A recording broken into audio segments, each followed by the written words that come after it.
The idea that people should pay for water is an anathema. People cannot afford it and they won't be engaging in it whatsoever.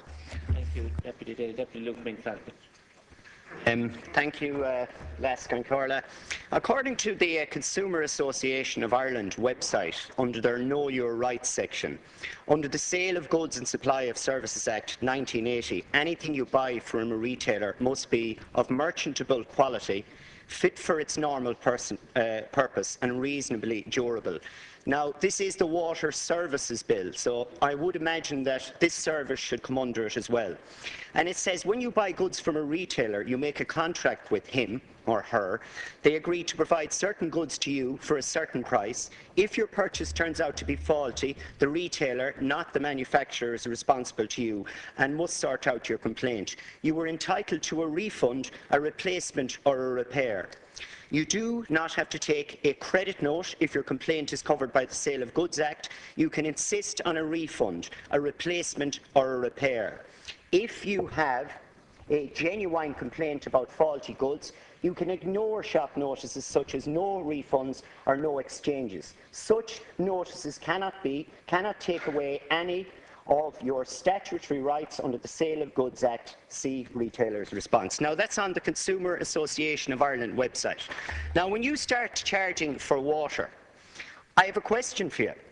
What are you going to do about the people who live outside my town, Castlerea, in the Castlerea Rural Scheme, who are forced to drink this? Now, I've checked it with standing orders, and the word piss is not against the words you're allowed to use in this chamber, unless directed at a member.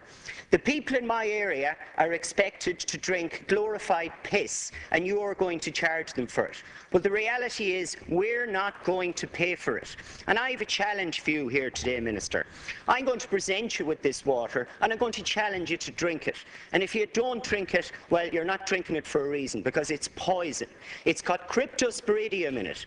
Kids outside my town cannot even brush their teeth with it, and you're going to charge them for it. So I have a present for you, Minister, and I'm going to give it to you now. Because this is way too big.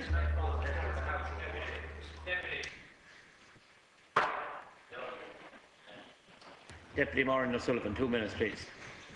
Thank you very much. Just before we move on to leaders' questions, I've been informed of an act of vandalism, as I regard it, in this chamber, which is totally out of character. Never before in the history of this chamber have I seen such behaviour.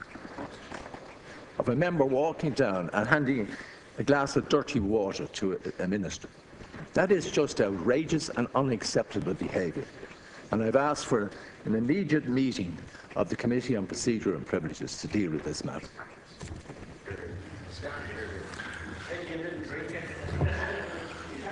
It's not funny, I'm afraid. It's not a peaceful gesture. It's in the House of Parliament. We now move on to leaders' questions. We now lead on to leaders' questions.